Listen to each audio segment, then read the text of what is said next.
Congratulations, you double-ended your deal on your new listing. That's fantastic. Unless it's not. And that's what I want to talk about today.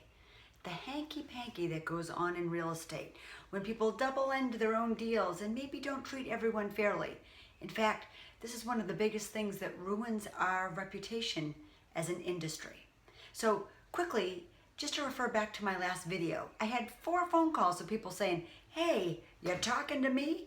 And I wasn't. These were great agents. However, if it applies, maybe I am talking to more people than I realize. But this story is inspired by a agent out west. I won't say anything more. I don't want to identify her because we're going to make her look like we don't want the rest of us to look. That being said, this new agent, very earnest, sounded young, sounded inexperienced, got a listing and was determined to get both sides of the commission. She was very proud that she was going to double end this deal. She was going to will it to happen. And just by good fortune, her marketing brought in a buyer that wanted to see it direct, and she showed them this house direct, and they called her and said they wanted to make an offer. She was thrilled. Now let me quote to you exactly her response, because this is key to what's going on here.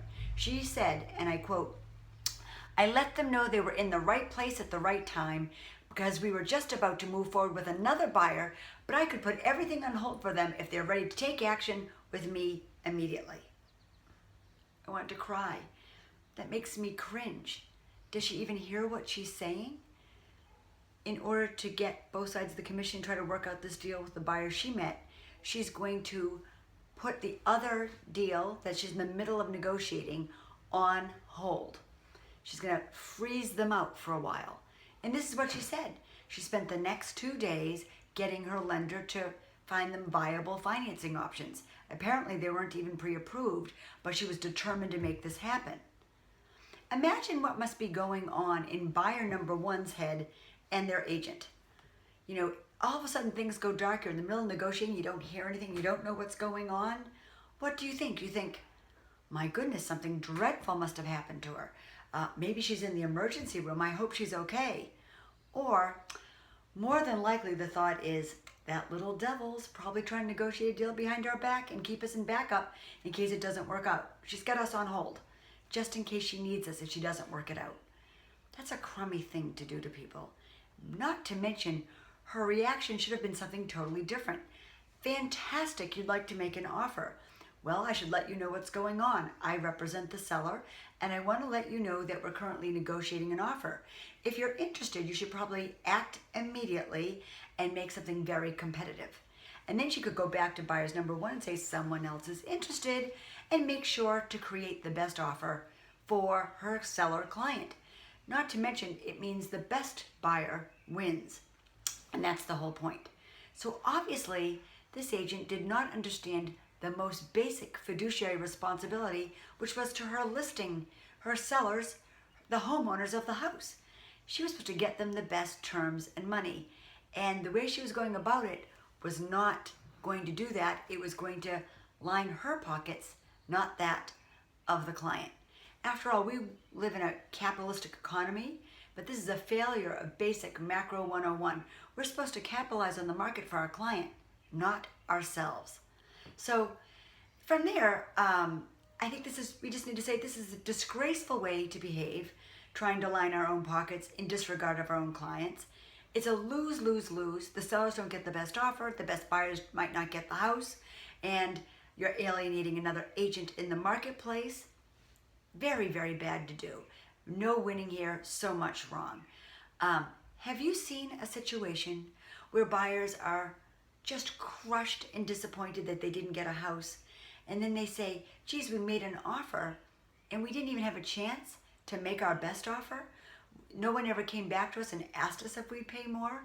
Now, given that in some markets there's a hot market and there's loads of offers, I can understand where good agents go back to top tier offers. But in this particular case, there were 2 offers. Certainly someone should have been trying to reel in buyer number one to capitalize on that market and maximize the transaction for her seller client. So what are we collectively to do? What do you and I and all the good people out there who are trying to practice real estate right, What do our companies and our agents do to assure that this never happens to a seller? I'm at a little bit of a loss here. Here's the problem.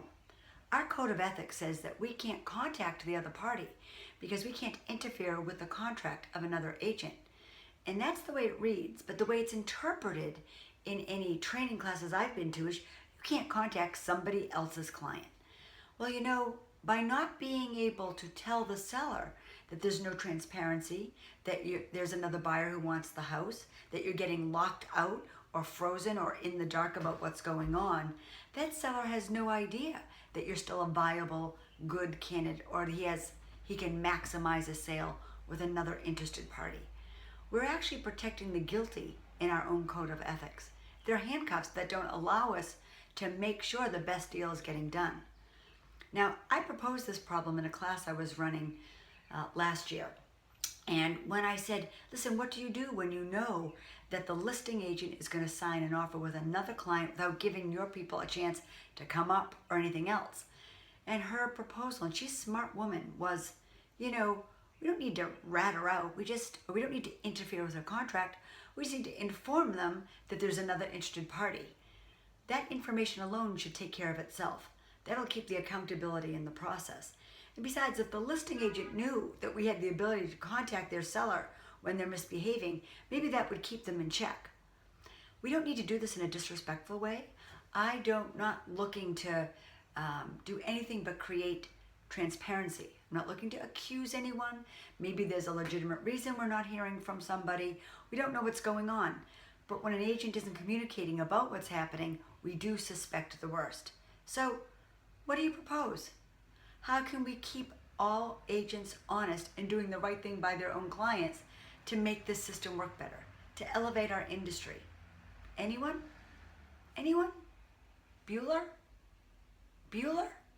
Contact me. I'm looking for some answers. Thanks.